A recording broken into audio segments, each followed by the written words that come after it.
Can't argue with that. What the? Who the hell Hey, is all that, and why am I on here? right, we are live, cutting, just running right into it, going, just going dry. I'm horrible at telling those kind of jokes. This stream is going to be the most epic of all streams ever. Wait, hold on. I can't start off with this. This is too hard, too much. Now You we're got to making it start. hard here. You got to start small, Paul. You got to start No, small.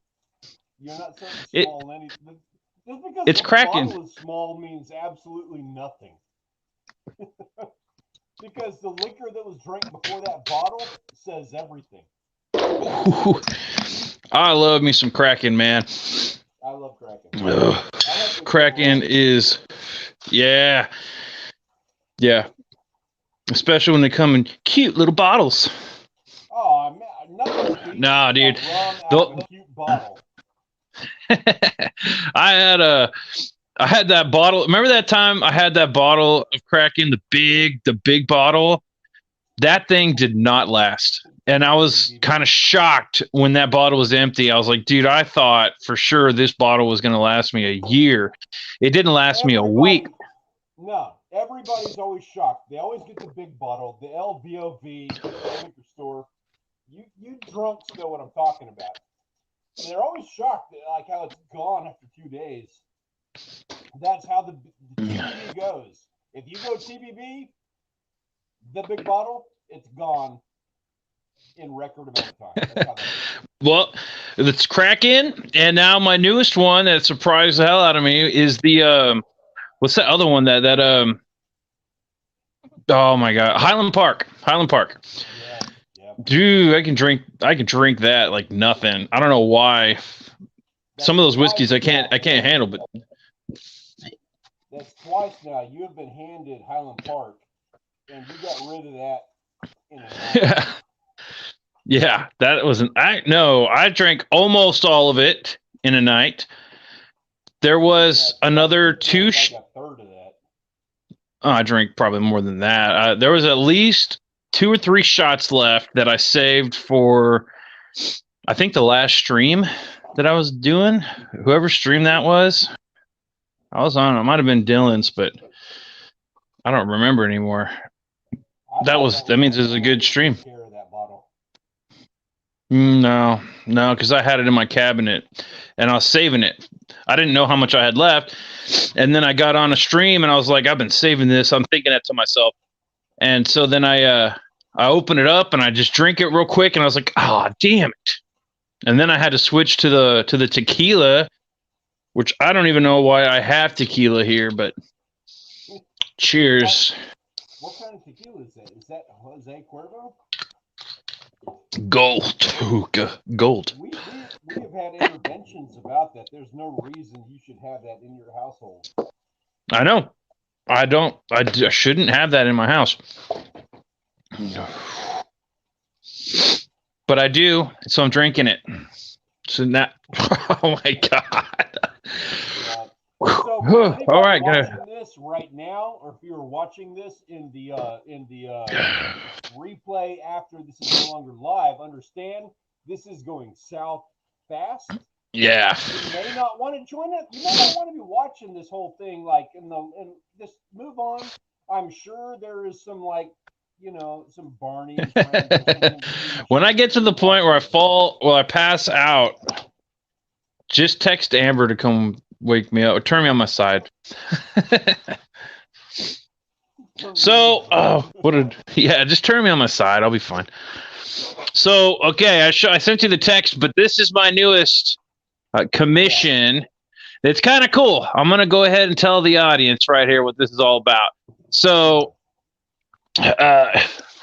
dude, how long now has it been? Like 15 years? Roughly 15, 16 years ago, I used to go hang out. We used to hang out at this place called House of Rock. And I was just like infamous, right? Always there drinking. I was like what's the guy in Popeye that did the burgers? Sam or burger guy, whatever his name is. I'll gladly pay you Tuesday, except I was an artist shilling artwork for drinks. Popeye, the hamburger guy. What was his name? No. Popeye was the main guy, but the guy who did the yes, Quimby or something like Quimpy or Quimby. Yeah. The burger guy who's like, I'll gladly pay you Tuesday for a hamburger today. Well, that was me. I'd like being there with my pen and paper at the bar drawing, and people would be like, hey, draw a picture of me. And I'm like, buy me a shot. I'll do it. Buy me a shot. And then boom, get a shot. So I'd be like doing all this artwork. Next thing you know, I like up my talent. I had the comic book that I did, which was really cool. I'll bring that out here in a second. But so do you have it? Or is it still in the glove box of your car? Right over here, actually. Like, who is that we're supposed to be delivering it to? That's for Dylan. Asking, I got this. I got you, Dylan. He's got the issue. We're going to be dropping it off in Corpus, probably at House of Rock, and then I'll hit you up, let you know it's there. COVID shut me down, dude. I've got it right here. I haven't delivered it because of COVID. I promise I got this. So spray it with sanitizer before you take it. Yeah, spray your hand now. COVID, what is more that's like a double. It's a double whammy. For you. So back to the story. So I used like this infamous like party guy at the bar all the time doing artwork and everything. I had the comic book, and people just started asking me all the time, I want a picture, draw me a picture. I want a comic book version of me.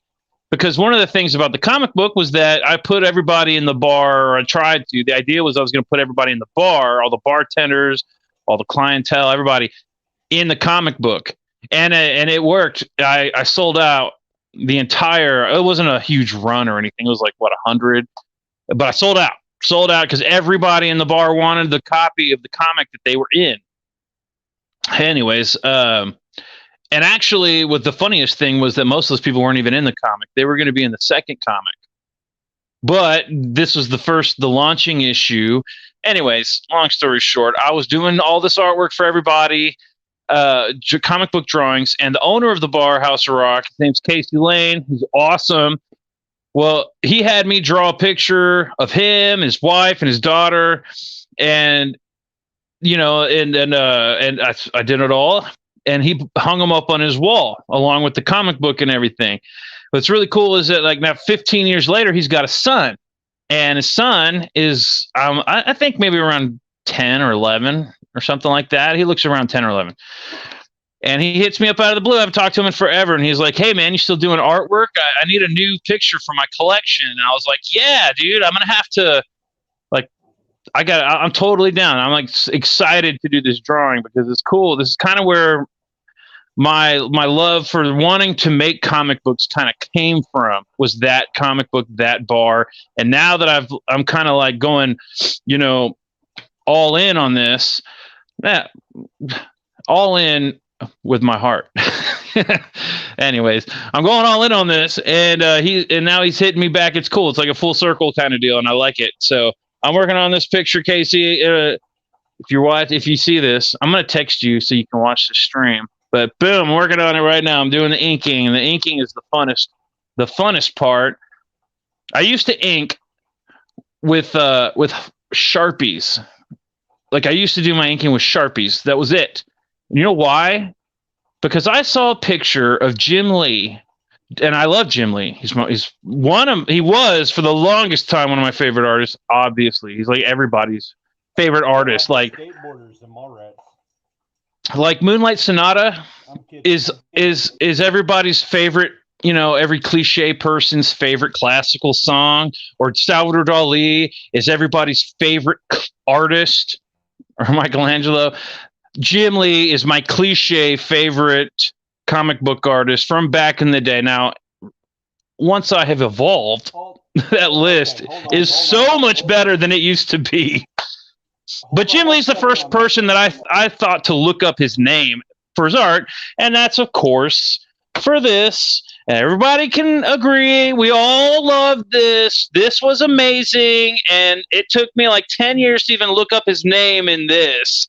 which I keep. I have like 5 copies, so I keep my, this is my whatever. That having been said, Also I this. have all the respect in the world for this. However, anybody who has any differentiating opinion on their favorite artist in the world, please leave. Can go eat shit. Even if this isn't live, even if it's no longer live, leave a comment in the comments of this video down below. Yeah, who's your favorite? What are your thoughts on favorite artists? I have a dissenting opinion, but I'm curious on your thoughts as to what your favorite mine. artist is. Honestly, Jim Lee's not one of my favorites anymore. I still love that artwork. You just can't. That was the epitome, like the creme de la creme of awesome comic book art in the 90s. That's where everything was that. And then, of course, there are others. But like Sam Keith was my next favorite artist, right? Sam Keith led me to learn about Frank Frazetta. Frank Frazetta is now my top favorite comic book artist, bar none. There are others maybe more deserving. There are other like his influences and stuff, but I freaking love Frank Frazetta. That he's just my favorite. There are some people that come really close, like just right behind him. Recently, I wouldn't even say recent. What is recently? Like the past 4 years, I've been watching Ethan Van Sciver, and I love his artwork. It's detailed, it's intricate, it's crazy. It's like crazy good. I think one of the bonuses that Ethan has that helps is that he's got an amazing colorist. Kyle Ritter can take this page of madness and then turn it into an awesome colored piece that shows the details I couldn't even differentiate. You know what I mean? Anyways, there's other artists too that I'm just a huge fan of, and I've expanded my love for these artists. Anyways, so what was I even talking about? See, here we go, the tequila. So this comic book I was working on, the Sharpies. Boom, I still have my brain. Sharpies. I saw a picture of Jim Lee with Sharpies, and so I went and bought a box of Sharpies. Like, oh, if this is how Jim Lee does it, I'm gonna do it that way. Now, at first, I didn't even know comic books were generally done on 11x17 paper. I was originally drawing my comic books on regular sheet of paper. Actually, I was folding it in half because I did realize that the dimensions were the same. So I was folding paper in half, which is where I came up with. Hold on. I'll show you. I'll show you exactly where I'm going with this. Hold on. Give me 1 second, Paul. Yeah, no problem. I got this. I can carry this. So for anybody who is interested in a sheet of paper and how paper works, hold on 1 second. Because I'm back. Wasn't even that long. You didn't even hear us. You didn't hear what we had to say about that. Leave a comment in the description down below about how you feel about Peter here. Abandoning my audience. My non-existent audience. Let us know about paper. I eventually learned 11x17. There's a funny story. Originally, I was doing comic books on what is now known, or what I now know to be called an ash can. These were my original, my original size, right? I eventually learned that they were on 11x17 paper. And that's a really cool concept to me because I was like, oh, they shrink it down and makes it look even slick, right? Slicker. You don't see the little micro mess ups, I guess you could say. Anyways, so I got a bunch of Sharpies and I went to go draw this comic book, Fortress of Rock. And the funniest thing years later, because now granted, I'm not too this is what's coming to you, Dylan. So it's not too shabby what I was able to pull off with a Sharpie, right? Like that's Corpus Christi right there. That was an advertisement. Some of this stuff I can't show you that one. What's a cool pen? All right, double page. This is my first ever blah blah blah awesomeness. All done with a Sharpie. Record, anytime anybody says like, "Oh, I can't show you that one," like that, we can't show you that. Yeah. That you know. You need to jump in on this. Yeah, it was a good one. It was perfect for a bar, dude. Perfect idea for a bar. And putting people that are from the bar in the comic was a brilliant idea on my part. Anyways, so years later, I come to find out that picture I saw of Jim Lee with the Sharpies was actually Jim Lee at a convention drawing for people, signing his autograph, but then they would do these sketches, right? These artists would they'd be like, hey, draw me Wolverine. Hey, draw me Cyclops. Hey, draw me Magneto. I like the way you draw Magneto. Draw me Magneto. And so these artists, insane, would sit there with a Sharpie and just doodle real quick, as fast as they can, the best, drawing of their fan. It's an awesome like idea. I think that's super cool. I mean, to go to a convention to see, even back then, I didn't even know who Jim Lee was. So I could have cared less. But if I had been more of a fan, or I probably would have been, I imagine I'd have been like a 20-year-old at the time. Because, the guy who actually goes up and knows who Jim Lee is and goes to find those super fans back then were probably older than I was. I was what? Not Jim Lee, Stanley, I don't understand. Jim Lee, the artist Stan Lee, the creator of a whole lot of not the creator, but I don't know what you're talking about. Stan Lee, actually, look him up. Anybody who is interested in this, look up the name Stan Lee on Google, and you will see some names. Yeah, I'd heard of Stan Lee, but only because of Mallrats. Honestly, when I was 9, I was like 8. No, how old was I? Jesus, dude. I was born in 84. So how old was I in 91 when X-Men blew up? Now, I was into X-Men a little bit before the cartoon because we were doing trading cards. So we were in comic shops all the time. So I was into X-Men, but Jesus, dude, like before 91, like let's just say 90, because that's probably, I remember the first time I went into a card store and I saw comic books. I'm estimating that was probably around 1990. So I had to have been like 6. I was like 6 years old, 6, maybe 7. So I didn't care who did the artwork. I just thought, oh, this is the most amazing thing I've ever seen. Anyways, the picture I saw of Jim Lee doing that artwork with a Sharpie, which for years I thought was the standard. I thought, oh, they're just supplying all their artists with Sharpies. Oh my God. Didn't realize that was a photo from a convention of him drawing pictures while signing autographs, like with a Sharpie. That is not how they do comic books. And now that I understand how they do comics, but that's how I did comics, because back then the internet was kind of new. So Google searching, and Google wasn't even around, dude. Like when I started learning about all this stuff, like how it's done, because we grew up in a place where this is non-existent, right? It's okay to go buy comics and read comics and then grow up and then join the oil field, but learning how to do a comic book, learning how it's done, the system, that is just a non-existent thing where we grew up, right? It didn't exist. There's no way. You couldn't go to the library and check out a book on how to do it. That just didn't exist. When the internet started coming around, it took forever for Google to even get around. Like Yahoo was a joke.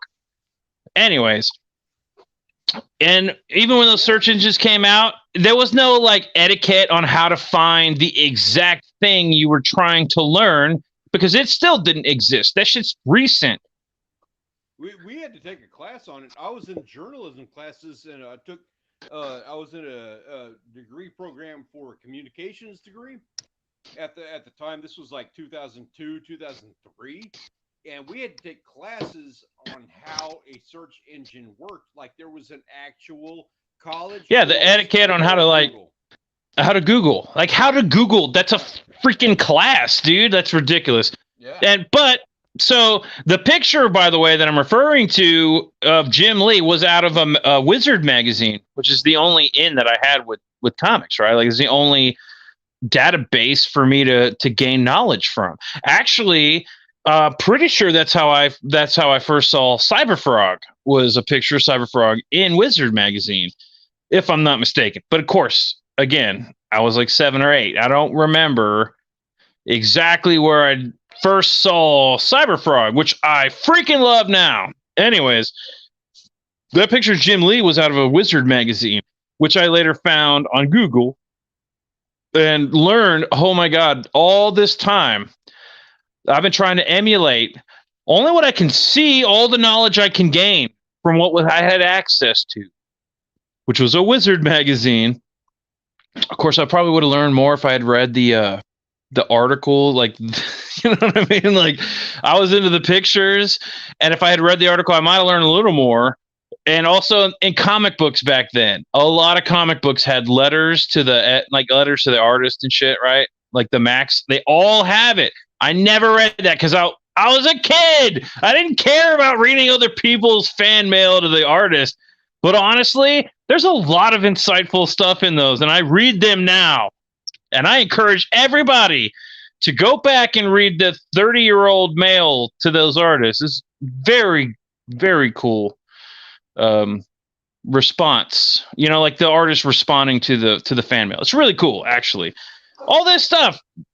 Wasn't it? I was a kid. There was no like comic book fan club that I could go join. So I had this picture of Jim Lee, and I'm like, Sharpies is the way to go. I understand now. I don't even remember where I learned that they did it on 11x17. It was probably like Yahoo or Ask Jeeves. Remember Ask Jeeves? Anyways, the time spent in the Mr. Florida's classes over at Del Mar College, because I know maybe covered a lot of that stuff. Yeah, dude. Because honestly, I remember specifically learning that it was done on 11x17 around the time that I just did Fortress of Rock. Like Fortress of Rock was because I learned that they did it on 11x17 paper, and they did it with Sharpies. So I got half of it right. Anyways, to clean up all the bullshit that I did, I ended up getting I got like literally white paint. And I know some people hate it, but I got like white paint and it's like barfed it all over on some of those pages. But also Sin City was a big deal too. That the style of like the way that you went about doing that comic book in general. I remember specifically you spitting stuff on the with a straw panels of that. Oh, bro! With a straw, I got it right here. The face of that guy. Yes, that was a straw, dude. I did that with a straw. Spit on a panel. Yeah, I got white paint, sucked it up, and I did that a lot, actually. We did that in those movies when we did short films, and we'd like splatter blood on the zombies. We'd get all our friends lined up, and then we'd be like, "All right, guys, you ready to get bloodied?" And yeah, it's a great technique to use. Anybody who's interested in getting that really awesome splatter effect, blood, especially when you're filming a short film, line your friends up and tell them you already get blood splattered. And then you get a straw and spit wad blood splatter all over your buddies. It's a good time. Get them drunk first. Be cool. That up a notch. Like my wife, she's ready for bed right now. She's mad that I'm sitting here and talking in the kitchen when my daughter should be going to bed for school tomorrow. My solution is I'm going to go spit in her face, and that is going to be win her over.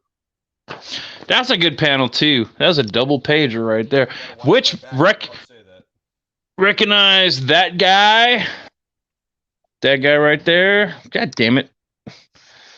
Can I see it? Can you see it? Yeah. Looking sharp. All I got to say is that your characters are smoking a cigarette and then tossing that lighter. This is cool, man. It was cool. It was fun. It was a good experience, good learning experience. And then, so now I realize they ink with okay. X-Men was inked with essentially one of these bad boys, 102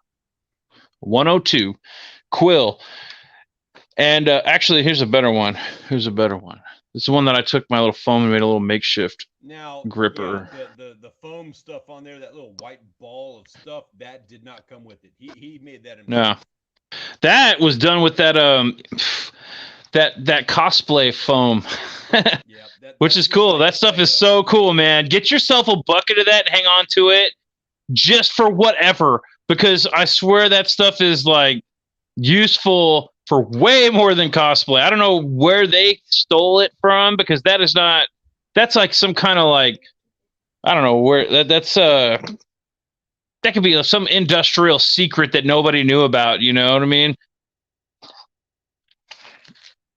So then so I did this,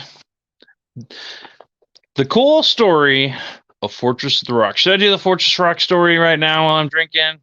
Hold on, I'm gonna drink another. If anybody's gonna be telling a Fortress of Rock story, now is the time for us to tell. Oh fuck! Although I don't have a cigar, but that's fine. I freaking spilt beer on this. This is like 20 years old. Hold on. Oh my god, dude. Look at how horrible my signature was! Dude, you know how much shit I got for that stupid signature? It's fucking horrific. Casey, if you're watching, this artwork's not going to have a signature that matches my old signature. I'm sorry, bro. And I hung on to the only one, number 69. Yeah, boy, I made 100 of these, and I hung on to number 69. I don't know if you hung on to any of these, Paul. The little ones, the little ash cans. Savannah's here. She's off camera, but she's looking at like the artwork and stuff like that, and she's sitting here like behind the scenes. I had you on mute, but she's like behind the scenes, sitting here going like, "Oh my god, that's like some really cool artwork." Nice. Hey, tell Savvy tomorrow when she gets out of school, we're playing the forest again, because I need her help building that fortress we're working on. Says that tomorrow after school he needs help building a fortress in the forest. No, finishing our fortress. Yeah. Finishing the forest. Okay, yeah. Because, yeah, she's the coolest niece ever. I get on in May. In May? So I'm like on the forest. I'm sitting there like killing monsters and like leggies and whatever they're called. I'm killing all these like tribal zombie people. And then I get this message, this request for audio. And I'm like, oh, hey, Savvy, what's up? And she's like, oh, hey, I want to play the forest with you. And I was like, rock on, dude, because this is not like anything new. We do this. Some people might think, okay, that's a little brutal. But she's really cool. Hey, Grant. Dude, Grant's in here. Hey, Grant, what's going on, man? Thanks for dropping in. Did you send the link or something? How did you know? Or is he like, did you see are you subscribed to me? Do I actually have a subscriber? Yeah, nice. He's checked in with you. I didn't have a chance to let anybody know that you're going live. Yeah, me neither. We just hit record. Nice, dude. Thanks for dropping in. He'll jump in on that. Like, you don't got to tell him. Well, so Savvy's awesome. Playing the forest. She's like really helping me out. We're like doing this really awesome. The forest is a very brutal game. So it's kind of fun to play a horrifically brutal game with my niece, you know, and not have to worry about getting in trouble. I can just say, well, it's your fault. You're the one that showed me the forest to begin with. Otherwise, they're playing Minecraft. It's Minecraft or the forest, and I'd rather play the forest. So geared up and ready for the sequel coming out here pretty soon. So yeah, I'm excited, man. I think it's gonna be cool. So the story of Fortress of Rock, like you already know a little bit about. I was sitting there going to the bar doing all these drawings. There's more to it. I was trying to join some of the art societies in Corpus and being shunned or being kind of laughed at. I don't know, a mixture of both. So I started taking my artwork to this bar who was like, hey, we're doing art shows. Let's bring your stuff. Let's see it. So I'm like, cool. So then I started doing that. I started bringing sketchbooks and pencils and stuff. And I started drawing, you know, I started doing drawings and everything at the bar, and everybody's like really cool with it. I'm like, yeah, you know, it'd be really cool if we did a bar, like a comic book about the bar. It's about the bar itself. And the idea just kind of bounced around. Oh, it'd be so cool if we brought everybody from the bar into the comic book, like, and all the personalities, because everybody at this place had an awesome personality. So we would bring like everybody. Oh, hold on 1 second. Add to stream. Here we go. So we would bring everybody in the bar, like we'd be talking about it and everything about the comic book. Well, then the 3-year anniversary of that bar, because came about, and the owner's a good friend of ours from like way back, and I got some great stories about Casey. Like the day I applied for a job at his previous job, the surf club, and my brother worked there, so it was a shoo-in. I was totally gonna get this job. And I had to just interview with his manager, Casey. And then I go in there thinking, oh, this is a shoe-in. I'm like 17. I don't know anything. I'm like dumb. And I walk in there with like surf shorts and like a surf shirt. And I'm like sandals. And I'm just like, what up, bro? And he's just like, oh, Peter, by the way, I just want to say it's really cool that you applied and everything. I like you. I like your brother. And I really respect your brother. I'm not giving you this job. And I was like heartbroken because I was guaranteed. I knew, but he's like, I was like, well, okay, that's cool, man. Well, why? Well, honestly, you look like shit. You're unprofessional. You're dressed in surf. You have surf shorts and sandals. You don't look like you care. And honestly, I would never hire anybody like you. I was like, rock on, bro. And I'm thinking to myself, okay, that gives me the afternoon off. I want to go skateboarding because I had to go climb. He was absolutely right. For the record, I'm an amazing employee. Like anybody who wants to hire anybody at all needs to be hiring me. That having been said, I got fired recently after that. I love Casey Lane to death. House of Rock is freaking amazing. House of Rock is awesome. Ass. But what was really cool was years later, I meet up with him, and my next conversation with him was when I was like, "Hey, bro, remember me?" And he's like, "Yeah, I remember you, bro. How you doing?" And he was like, not the same. He's not manager Casey anymore. Now he's like cool Casey. He's got his own bar and everything. I'm not applying for a job now. I'm just trying to show off my artwork and everything. And we were shooting the shit. It was really cool, man. Casey is such a cool guy. I love him. And so, we became regulars and always trying to help out when a bar starts off, just brand new bar. It's a really cool place. You want to do everything you can to make it better. And because the owner is listening to your input, it just makes it that much more personable. Like I feel like I am a part of that place, because I helped do this or that, or it doesn't even matter if I did anything substantial. I swept the floors one day, for nothing, like just for fun, because I love that place. So it was really cool. So after a few years, we're talking about the comic book, and just to kind of test the waters, I got with you and we did this little, I was working at a news station at Channel 10 in Corpus Christi. And I drew me and you both actually came up with this. It was going to be their House of Rock 3-year anniversary special collector's edition. Later to be known as the 0 issue for the 5-year reunion. And it's cool. It's a fun story of like me and you sitting at the bar. That was me, by the way, when I was like that was me back then. I like how you made yourself so super thin and fit. Dude, I was skateboarding all the time back then. You drew me super thin and fit. That's me right there. That dude, that's me. Look. That's both of us. Yeah. No, you look the other way.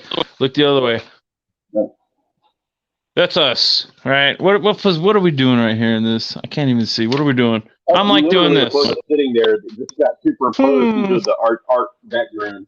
Yeah, except that's not a drawing, Paul. That's a photograph. That's what I just said. It's a photograph superimposed over the drawing that you did in the background. Oh yeah, no, that was your drawing. No, that was the joke, because my artwork was so much better than yours that you could actually differentiate between ours. So I let you draw some of it, And then I got the perfect example, bro. Right here. I got the perfect example. No, I got the perfect example. One panel from Stanley Orchard, and then when I start telling the story, shit gets fucking real, dude. It's like death and destruction. And then okay, there's a good Stanley drawing right there because you're telling the story. So when you're telling the story, you're doing the artwork. And then when I'm telling the story, it's like fuck you. It's like when you're telling the story, it's like, and then Casey the Great slaughtered all the demons. And then when I'm telling the story, it's like fuck yeah. It's like heavy metal, bro. But in the follow-up issue, who got the cover? So Grant's asking what year. That had to have been. No, don't bullshit. Don't cover the story. Who got the cover of the next issue? Well, I was like, do the artwork, and then you drew the. All right, I'll tell. Do you really want me to tell the story?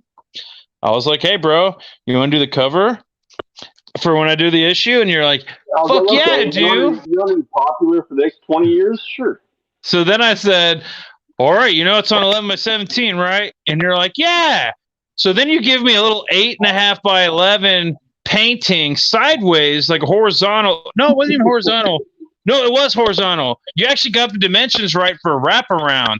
The problem was the title was like smack dab in the middle, and when you wrapped it around the whole cover, you couldn't see anything. Like this would have been the cover. That doesn't make fucking sense. So I had to put the whole picture. It actually kind of came out looking pretty cool, though. Honestly, I actually do dig that. But so that I do too. I did expect you to crop in on it. I expect you to zoom in. Yeah. I didn't expect it to be a full wraparound, but I do like it. I did not understand that was an issue. I'll be honest with you. It's the first time I've heard this. Honestly? Oh, really? I thought I gave you relentless shit about it. No. So that was actually cool because it was all just hit and go, and never would have happened if it hadn't been for Ian O'Keefe. Because back to this, I did this as a table topper, right? They were doing their 3-year anniversary, so I drew it. We both put it together real quick, and then I printed it, and then I went to Channel 10 late at night. I went up to the sales department and I got on their copy machine and started playing with, because I didn't know like how you're supposed to flip it. If I put 2 pages down and then print it and shrink it and then put the next page and shrink it. And then I must have wasted like a whole ream of paper just getting everything right. And then another 2 reams of paper printing every page out, because this is just an 11 by 17 sheet of paper. And then literally spending all night long stapling these things, 2 staples per thing. And then I signed them all. But luckily, I only had 100. And I remember when I got to 69, I was like, oh, I'm keeping this one. And then just for shits and giggles. But then, so that was like that. Then the whole comic book, the actual comic book, because that was huge. I just put them on all the tabletops, right? And everybody loved it. It was a huge hit. Everybody's like, we're totally down. We're going to support this. Make the comic book. So then I was like, all right, I got this. I'm going to make it. I just need to figure out how much it's going to cost to print. And everywhere I went, it was like $2 a copy. If you're only going to print 100, it's like $2.80 a copy to this. I was trying to get it under $2. And then I found this one company that was going to do it for $1.50, and I had to order like 500. So it wasn't going to save me any money.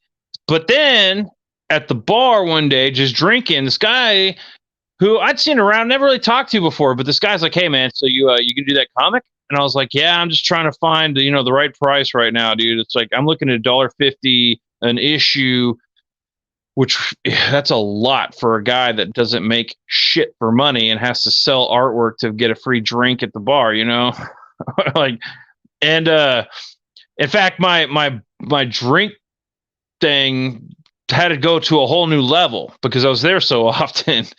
I couldn't do just one drawing for one drink a day. That wasn't going to work.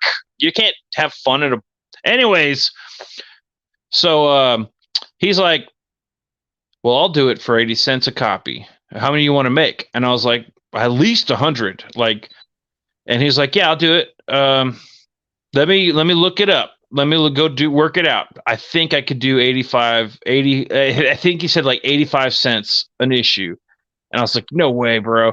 He went and looked it up and did the research. I told him I wanted a color cover, black and white all the way through. And then he came back and was like, he was like, yeah, he's like 85 cents a copy.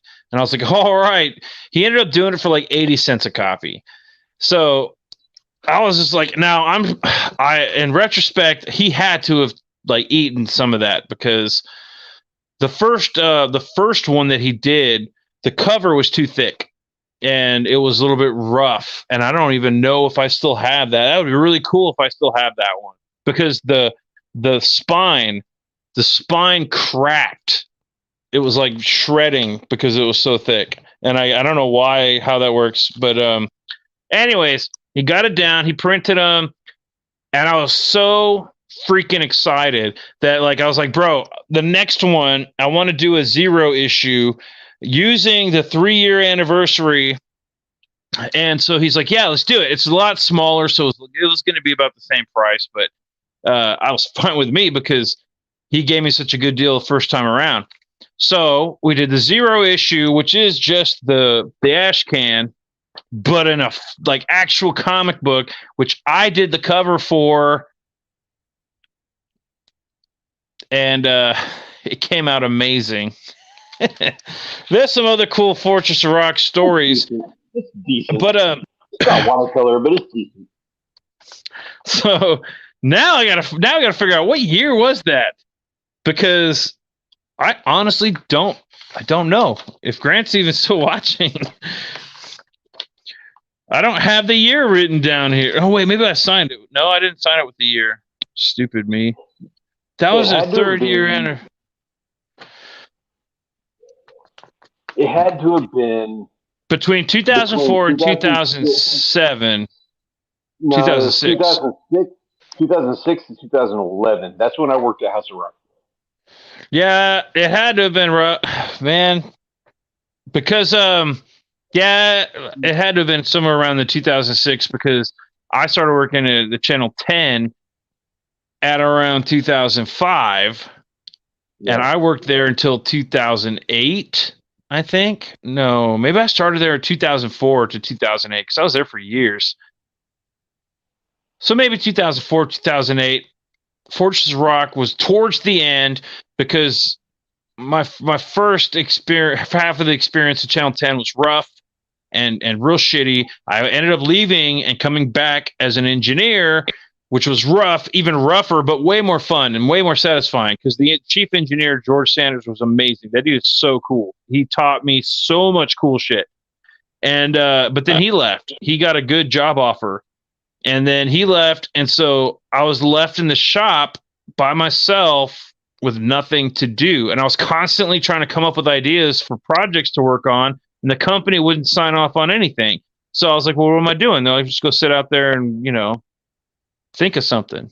So I'm like, all right, well, fuck it. I'm going to build a raft. I'm going to do a comic book. I'm going to film some movies. And when y'all have, when y'all need me to do something, come to me, because I'll come up with, I'll do it quick. I'll build it quick. I'll weld it. I was a really good fabricator, and I could make anything. But in the meantime, I was just working on my comic book and all that. So that had to have been towards the end of my Channel 10 experience, because it ended pretty badly. I'll just say that.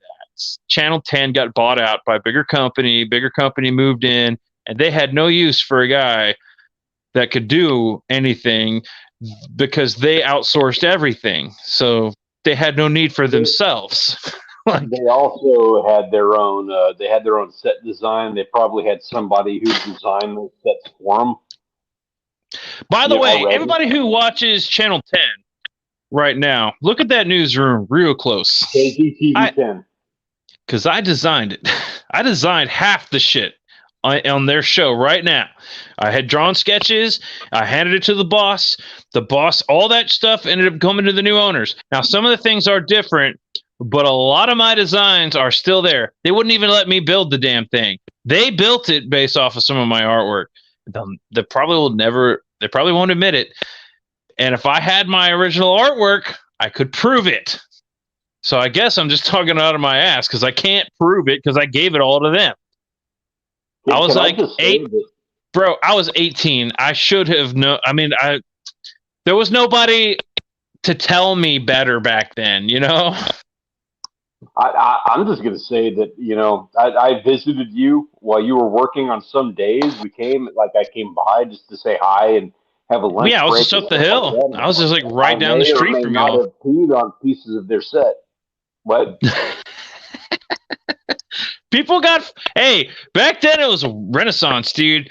There was a guy who was pretty cool dude who he got fired because he brought his band in the middle of the night. He brought his band into the set and like set up all their equipment on the set in like middle of the night and jammed out and recorded a music video on the set.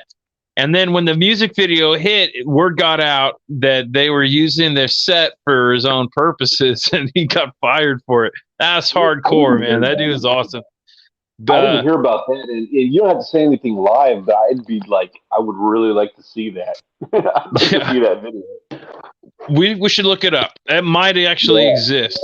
Yeah, I don't want to say his name. I'm not going to say his name. I'll tell you off stream. If you're watching, you know who you are, and I support that. I support that kind of like awesomeness, dude. That's so cool. Derpy Gaming, what's going on? I'm the Great Cornholio. Are you from? Hey, we got the Great Cornholio in charge of the country right now. Did you see that picture where he was like shitting his pants?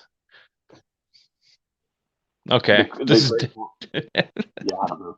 I don't even know when that there was some weird thing Joe Biden did live. It was kind of funny. He like froze. He was like angry or happy or something weird, but he did this weird little like, and it looked like he was crapping his pants, dude. Like, it's kind of funny.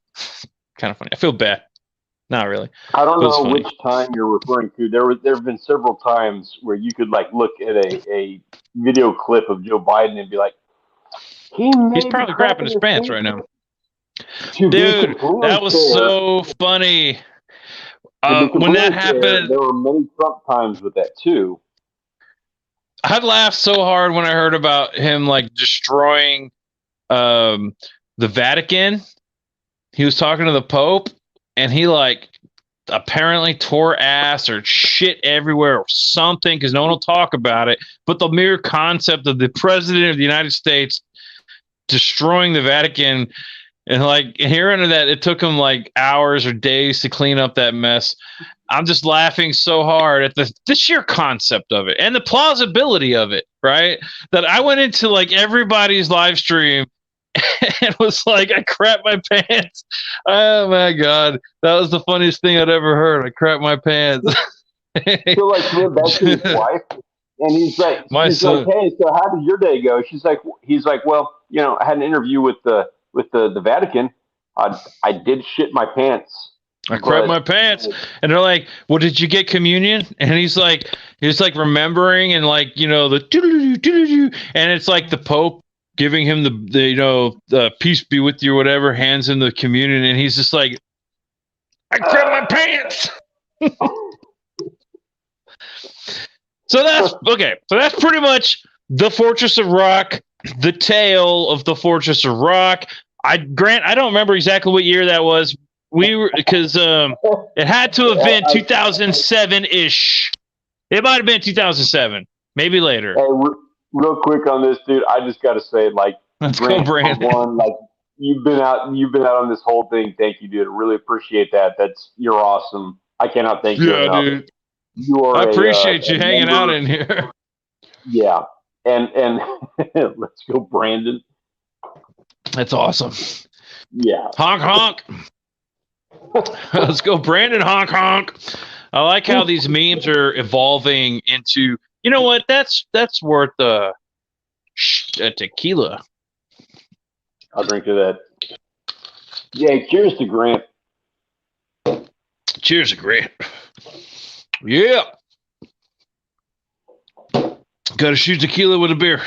Unfortunately, I don't have the great beer that I've been drinking, so I'm still in the wife's Michelob Ultra.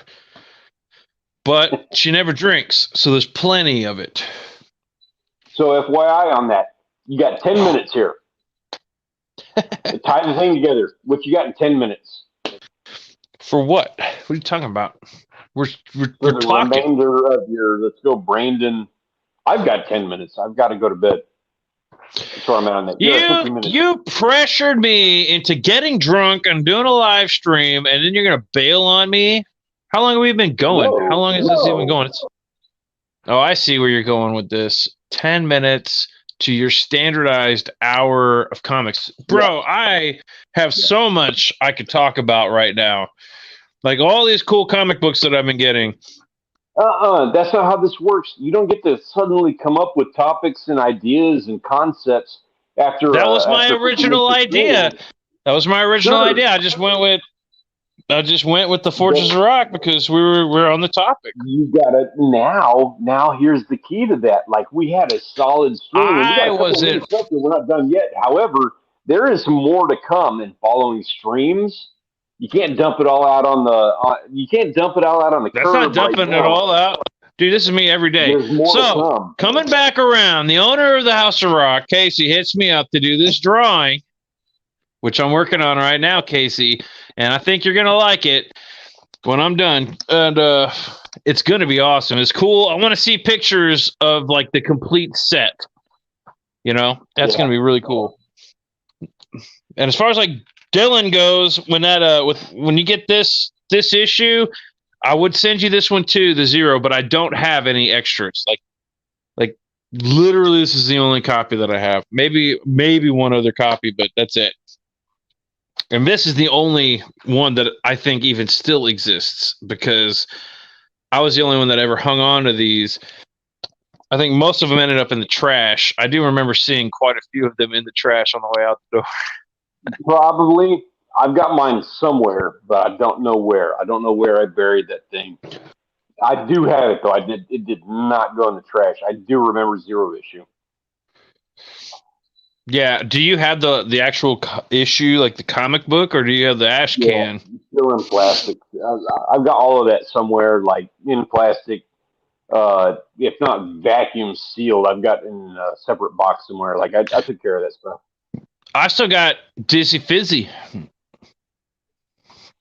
I don't know what that is, but okay. Okay. Before all that, I did that strip for when we were going to Del Mar College, and we were both. You were working for the newspaper, and so I would kind of come in and just ask, "Hey, you got any like comic strips for me?" And they would be like, "Oh yeah, I got this idea." And this guy would be like, "Hey, I want you to do this comic strip of like I don't remember his name, the Del Mar Kid or something." And it was cute. It was like kind of like Garfield kind of jokes about a college student. It was funny, but I was like, let's get a little more offensive with this. And so I did Dizzy. Dizzy was like an Eminem wannabe college student who lived at his mom's house and like had like My Little Pony bed sheets and drove an old rusty car. But he was sitting like the whole comic strip that was published in the Del Mar College magazine. And it was all about how to be cool at Del Mar, like how to be one of the cool guys. When like to all you new students out there, here's how to be cool. You got to drive, like a pimp ride. And it was like this old rusty car. And it was like, you got to like do this and that because we're always making fun of like those people back then that acted like that because they were everywhere because Eminem was huge. And I love Eminem, but those people were not as cool as Eminem was. Anyways, So we'd make fun of them, and they're everywhere at Del Mar. And so I had that whole comic strip about it, and it got published. I was surprised, like they actually put it in there. And I did a couple others that did not. They did not make it, but I had a lot of cool other stuff that did make it, so that was cool. That's Dizzy Fizzy. Remember Dizzy Fizzy? Dizzy Fizzy, the Del Mar kid, or Del Mar. Yeah, I don't remember. There's two. There was the Del Mar kid comic strip, and then there was the Dizzy Fizzy comic strip. Next time you're in Corpus Christi, you need to take a minute, drop by there, and collect that. While it's still available in the physical records, get a copy of that. What's that? That's what, Dizzy Fizzy? Dizzy Fizzy. Yeah, I got like 10. I've got 10 copies right here. You want me to grab them? Hold up. You got it. Hold on. You hang tight. I'll be right back. Everybody, like, you're missing out. Like, you're hanging on there for the last couple of minutes here because he's going to go ahead and draw up the old, like, last minute thing.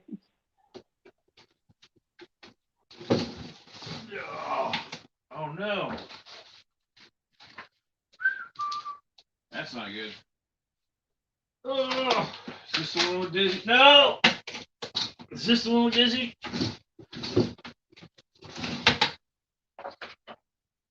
The Siren and the Voyager. Dude, come on. Come on, keep it going.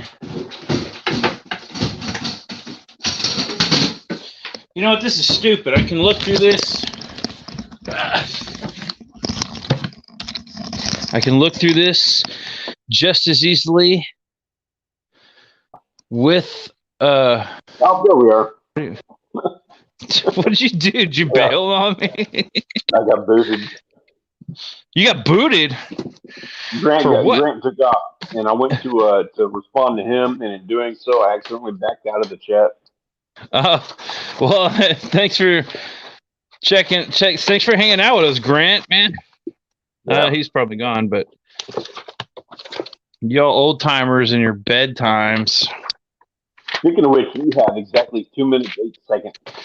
Yeah. Y'all crybabies. So, for the record, anybody who's watching this after the fact, I just had an exhilarating live stream myself on Grant McIntosh's channel. We talked about fishing, hunting, and the outdoors. You can check that out by subscribing to the Stanley Orchard YouTube channel. There's a link to that in the description of this video down below, right, Peter? Yeah, sure. I can plug it in later. Yeah, I'll put that in there. It's right down there in the description down below. Please join hey, remember this? We have an exhilarating time. The Siren? I actually did this cover. I designed this cover for the Siren. Yeah. It was cool. That was a cool cover. I did more than I thought I did for that magazine. I did a lot of Siren stuff. All right. They always put my artwork in there, which is really cool. So I was like, dude, whatever. Y'all put my art. Which, looking at it, is like, eesh. But, oh, dude, no. They did an article about me. The Maverick Artist. Remember I don't even remember this art. Oh my god, dude. Look at me. Fuck.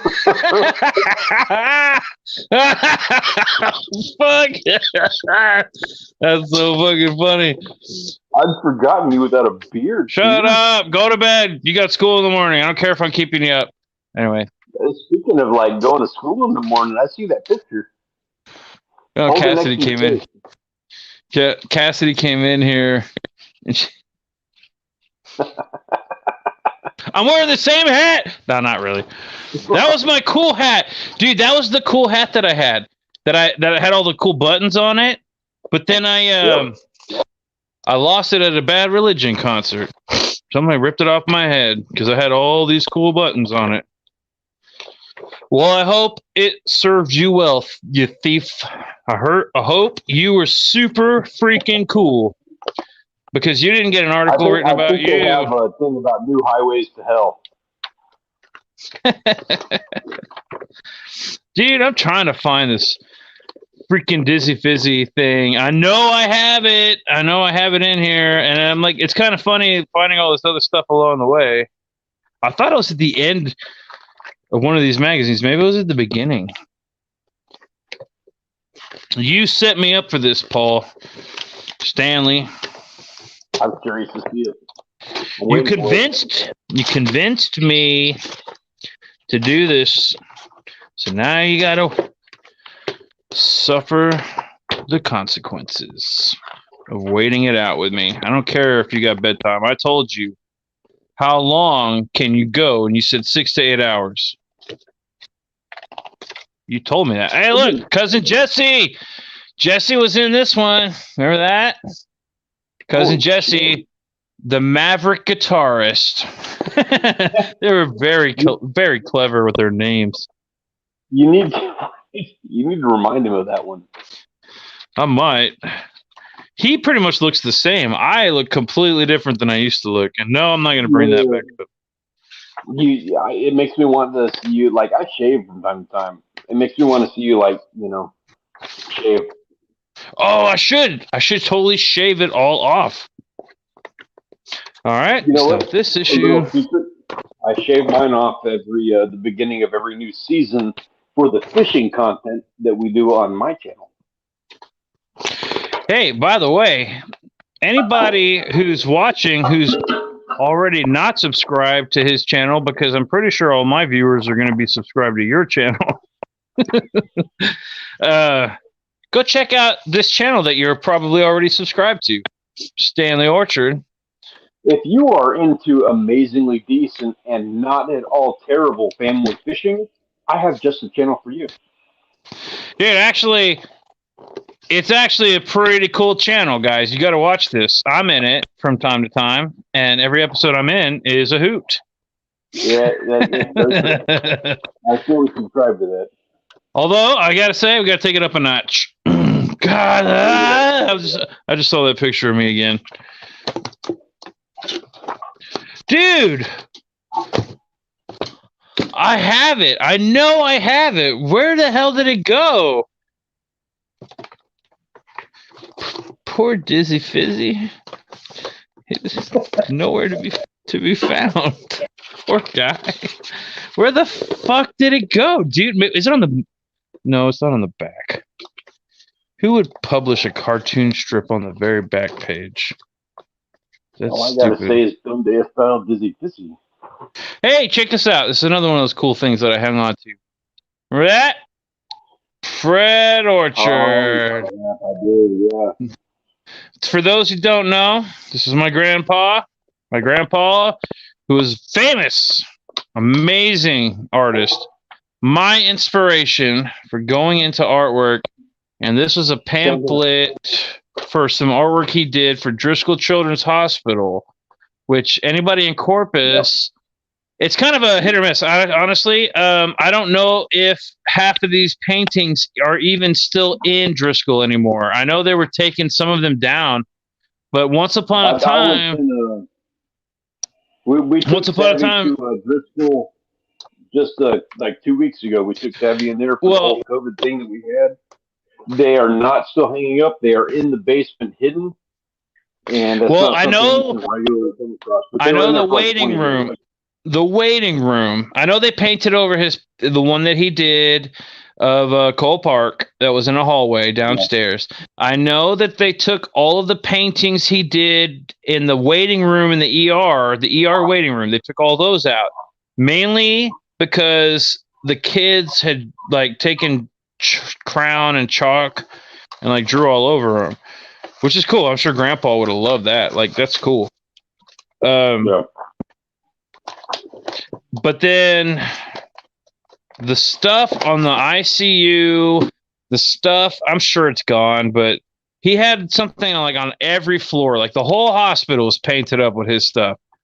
Really cool, man. I was privileged enough to be able to hang out with Grandpa a few times at the hospital while he was painting. Like, Mom and Dad were like, I fucking had enough of you. And they dropped me off with Grandpa, and he took me to the hospital. And and I got to watch him paint. It was really cool times. I actually learned a lot just sitting there watching him. And Grandpa was like very generous, nice. Like he was willing to teach me, and even though I was like a little kid and didn't really care, I still absorbed that knowledge. Do they have Pinocchio in there? And then, like, I had to go fetch him a coffee. I remember getting him a coffee one day, which I don't really remember him drinking coffee, but maybe he just told me to get him a coffee to get the hell away from him for 5 minutes so he could finish painting. Show up to somebody. Did they have the picture of Pinocchio and Geppetto in that book you look at? Oh, all right. Hold up. Let me look. They might.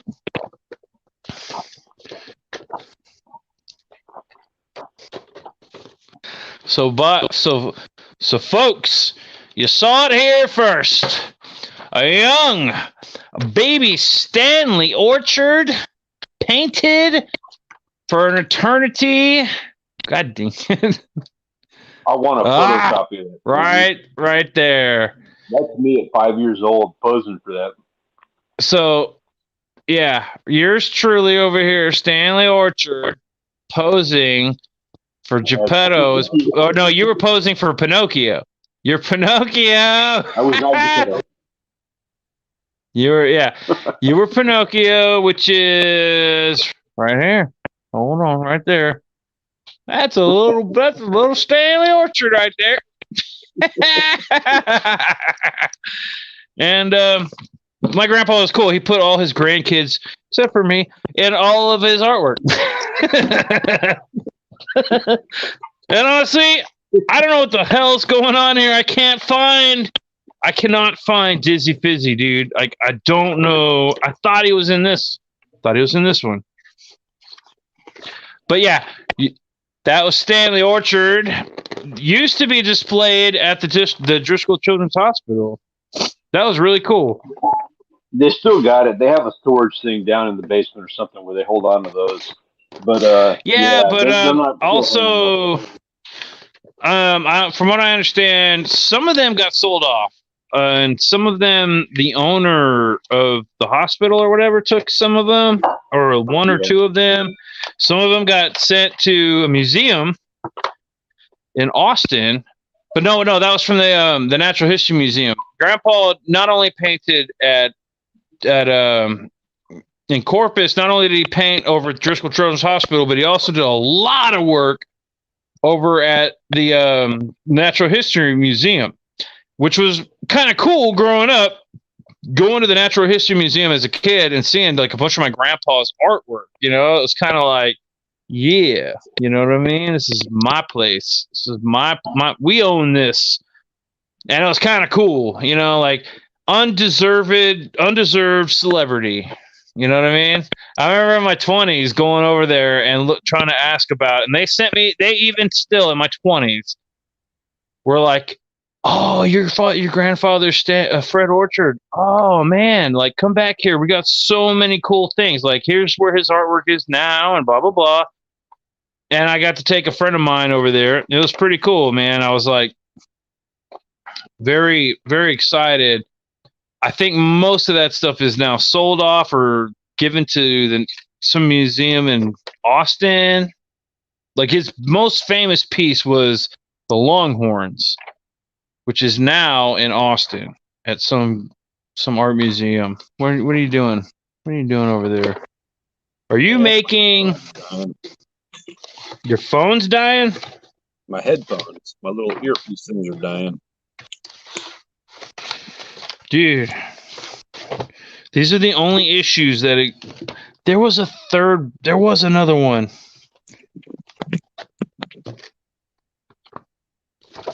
I swore it was this issue.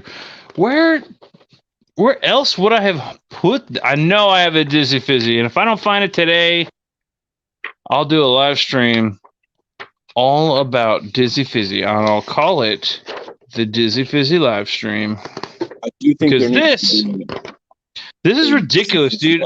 Like, I have everything. Who's like been sitting here watching this whole thing? You were awesome, and thank you so much.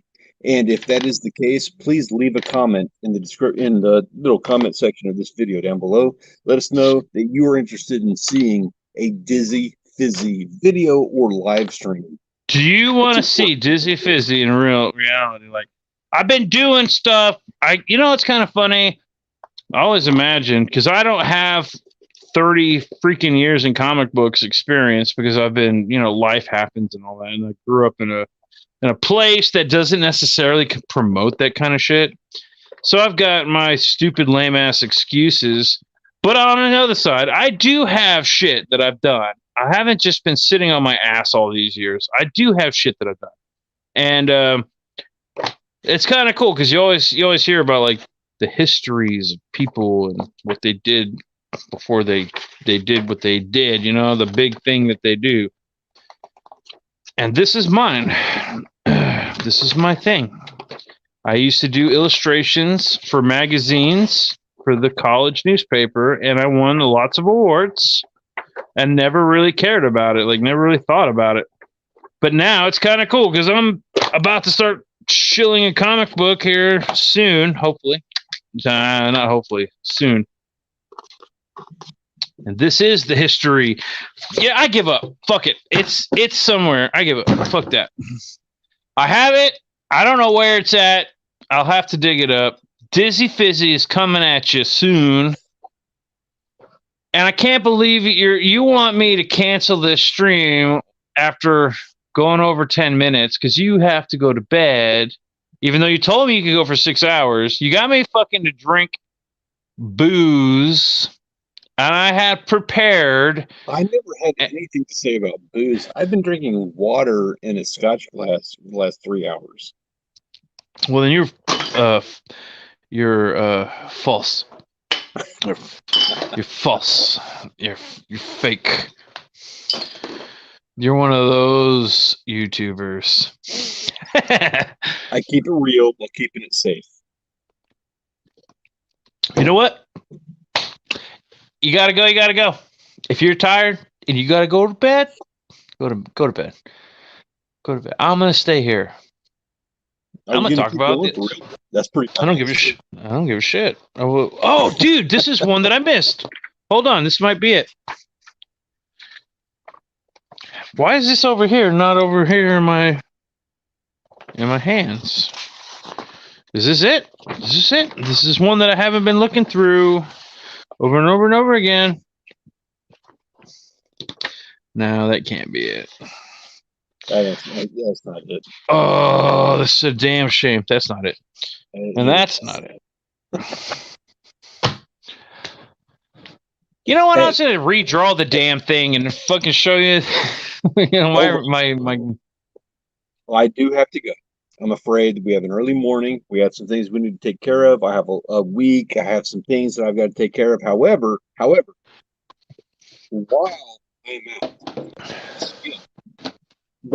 I'm out, you should finish this stream, letting everybody see the footage of us with Jennifer Lopez. I'm going to go ahead and let you go on that note. I'm going to let you finish that whole thing off. Peter, it has been an absolute blast. I cannot wait for next time. But it was a blast. Past my bedtime. It was an awesome blast until I got bailed on by my so-called brother. Now, where's my better brother at? I am simply setting up you the Jennifer Lopez footage. I'm going to let you show everybody that now. And I don't have that. You know what I have to say to that? Where's my internet? Okay. Clearly, I don't have that readily available. That footage, which does exist, I swear it. But also, don't bullshit. Don't apologize, Peter. Dude, I love you. You know what you're doing to me right now? You're leaving me to Twitter while I'm drinking. Dylan, I'm coming for you. I'm going to text you on Twitter. Hey. And if you don't answer, that's fine. It's probably smart.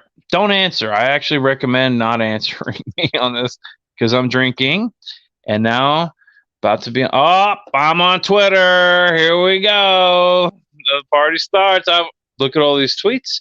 If only I was able to share my screen, which I didn't have time to do because Stanley over here was like, "Get on your phone. Get on your phone." I'm like, I want to get on my phone, but I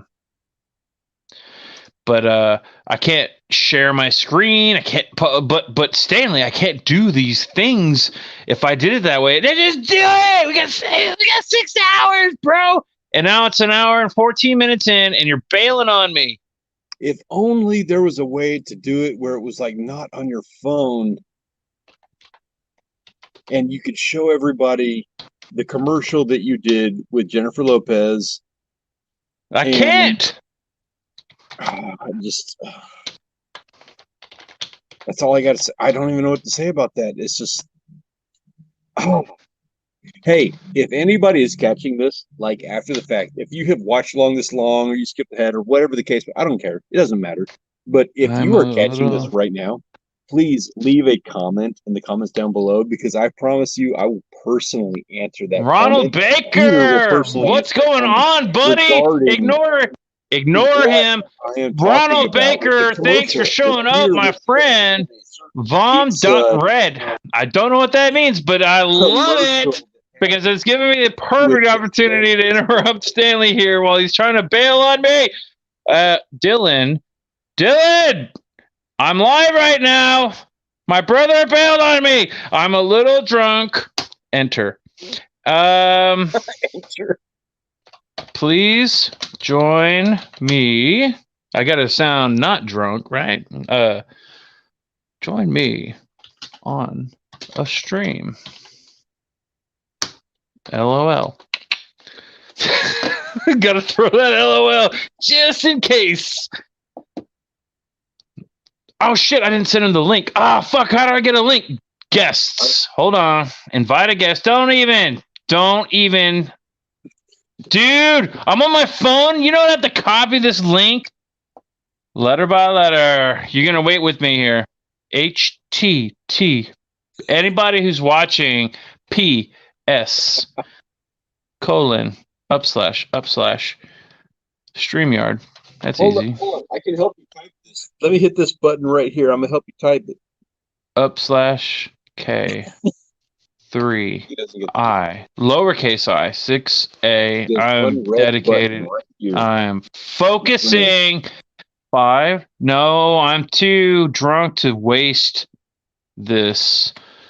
QZ. Oh, does it work if you actually like send the letters in, or does it have to be like copied the link? Are you still there? Type the letters. I typed the letters in.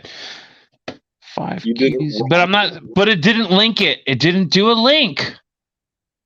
So I don't give. Dude, I've been live streaming for 3 fucking hours. I don't give a shit. Oh, wah, freaking crybaby, wah! I've been in your comments, which is more grueling. Wah! I've been working harder than you. Touche. Okay, hold on. Hold on. I'm gonna get on Twitter here. Well, I wish I could show what I'm doing on my phone. Are you still there? I'm still here. Oh, damn it. I just got a message from John Amther, which is really cool. Because that's a really cool story to tell. Okay. There we go. All right. Frozen up on me. Hold on. Are you still there? I'm still here. I'm trying to get the fuck out. I'm here. I'm still here. All right. So here's the deal.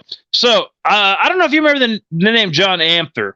Mm-hmm. John Amther was from way back in the day. I remember when little John Amther was a little kid running around. I was substituting for mom at St. Mary's Academy in Beeville, Texas. John Amther just hit me up and was like, "Hey man, I understand you're into comic books." And I was like, "Oh, hey bro, how you doing?" And he's like, "Oh, that's cool, man. I'm doing great. I'm still Skidmore, doing great." And I was like, "Awesome."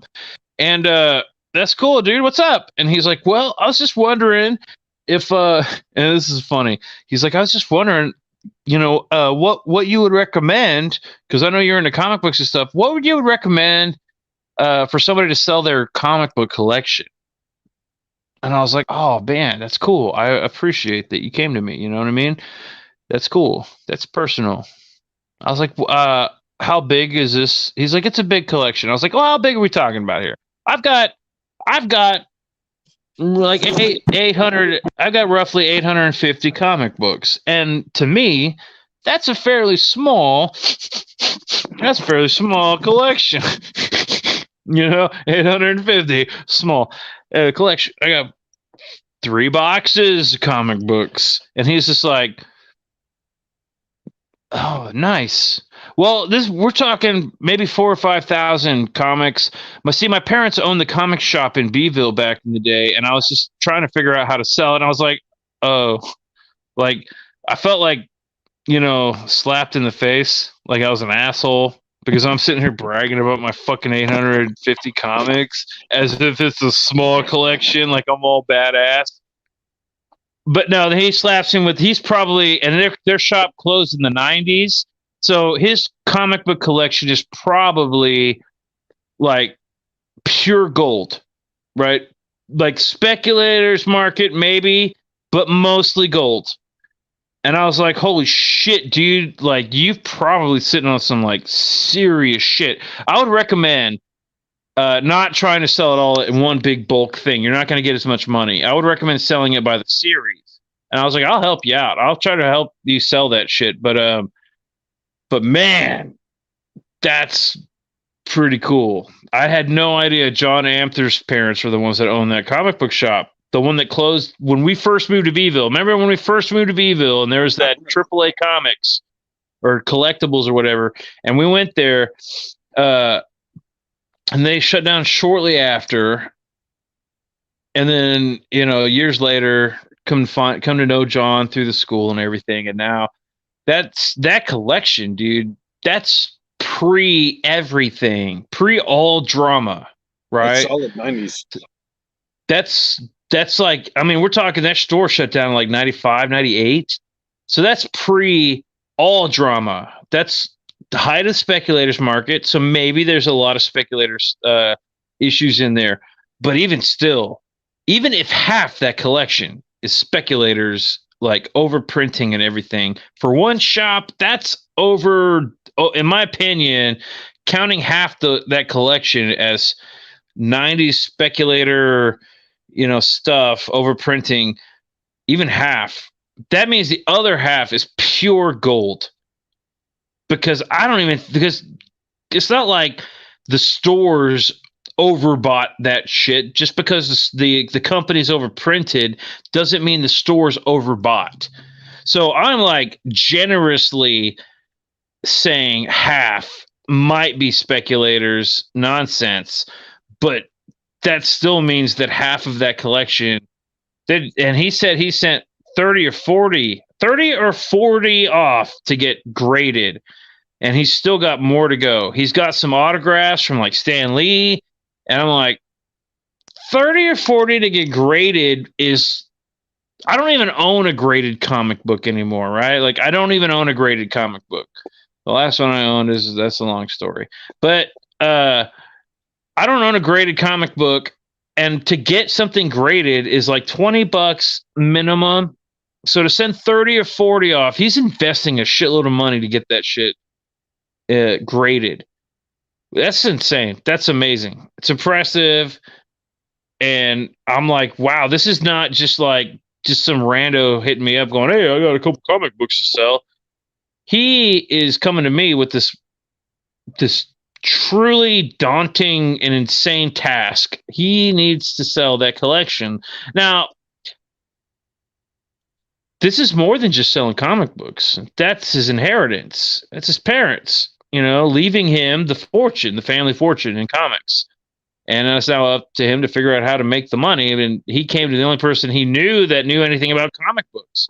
So I don't want to I honestly don't want to make money off the guy. I'm not like anything like that. I honestly want to help him make the money he deserves. It's his inheritance, That's not my inheritance. It's his inheritance. So I want to help him sell that shit. So I've been looking into it. I'm contacting some people on how to get rid of a huge collection like that and actually make your money's worth. You know what I mean? Not just, you could probably like sell the whole collection for maybe 10 grand, who knows? And he'd get ripped off a huge amount because of what its potential worth is. And I'm telling him right now, don't go that route. You could probably make way more money, and I'm willing to help out where I can. I'm not some expert or anything, so I don't know how much I can help in that matter. But he did say he might pay me, and he said he might pay me in comics or cash.